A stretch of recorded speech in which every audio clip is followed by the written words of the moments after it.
Pendapat yang paling kuat pada makmum membaca Al-Fatihah atau tidak di belakang imam, yang disepakati oleh para ulama, yang saya sebutkan dulu yang disepakati ya. Yang disepakati adalah kalau sholatnya sir, tidak ngerasin suara, seperti misalnya duhur, asar, kemudian rakaat ketiga maghrib dan 2 rakaat terakhir isya, gitu kan? Ini namanya sholat sir, kecilin suara. Maka wajib makmum membaca Al-Fatihah. Wajib makmum membaca Al-Fatihah, gitu kan?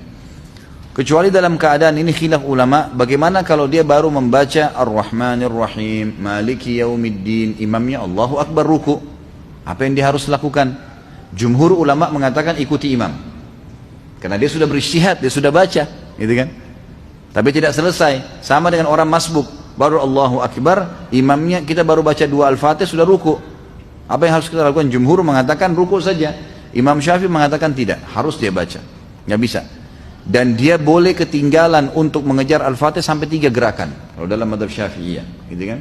3 gerakan artinya ruku, sami'allahu hamidah, sampai sujud pertama. Nah itu dia boleh tetap menyelesaikan Al-Fatihahnya lalu dia mengejar imam. Karena pentingnya masalah Al-Fatihah ini.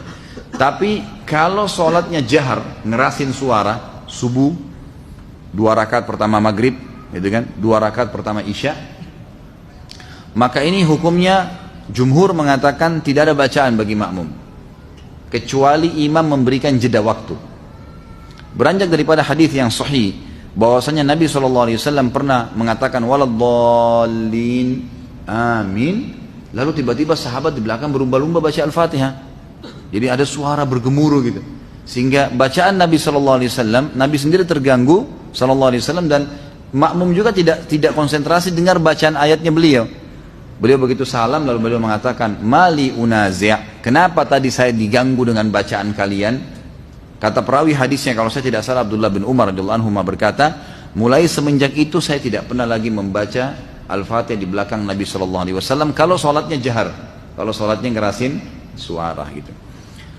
Ulama-ulama seperti Imam Syafi'i rahimahullah melihat bahwasanya orang yang membaca Al-Fatihah baik sholatnya jahar, kerasin suara atau sir, itu wajib. Beranjak daripada hadis Nabi SAW yang berbunyi, tidak ada sholat bagi orang yang tidak membaca Al-Fatihah. Maka beliau tidak membedakan antara sholat berjamaah atau sholat sendiri. Ya, kalau sholat sendiri mutlak harus baca ya, tidak boleh sama sekali tinggalkan Al-Fatihah. Batal sholatnya kalau tinggalkan Al-Fatihah. Kalau sholat berjamaah, sebagaimana saya sebutkan tadi, khilaf diantara ulama itu. Imam Syafi'i semuanya, mau sholatnya jahar atau sir, semuanya harus membaca Al-Fatihah. Allahu alam, kalau kita simpulkan, kalau saya simpulkan dari pendapat-pendapat ulama ini, saya melihat kalau seandainya imamnya membaca Al-Fatihah dengan suara keras, jelas, ya, kita dengar ya, kita dengar. Seperti sekarang ada mic. Lain kalau mati lampu gelap, tidak kedengaran suara atau kita terlalu jauh dari imam, itu lain. Walaupun sholat jahar tetap wajib baca Al-Fatihah tuh, karena kita tidak dengar. Karena memang Allah berfirman, umumnya ulama berpegang pada ayat ini, a'udzubillahi minasyaitonirrajim, fa idza quri'al qur'anu fastami'u lahu wa ansitu. Kalau Al-Qur'an dibacakan, dengarkan baik-baik dan ya telitilah, jelihlah.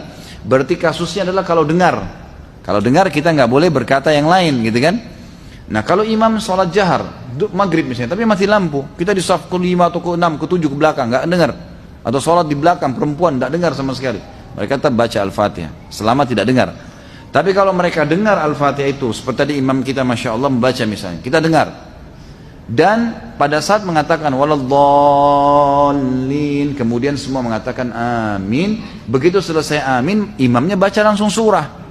Nah ini Allahu alam, yang lebih dekat pendapat ulama mengatakan tidak lagi baca Al-Fatihah. Kembali kepada hadis, ya, bacaan imam adalah bacaan makmum. Itu sudah ada hadis yang menjelaskan masalah itu. Tapi kalau imamnya jeli dan dia lebih faham masalah fikih menjadi imam, adalah setelah waladdallin amin, imamnya diam jeda 7 ayat Al-Fatihah. Maka pada saat itu makmum silakan baca, gitu kan? Dia membacanya. Jadi ini tinggal tergantung bagaimana kondisi imam memberikan dia kesempatan. Allahu a'lam.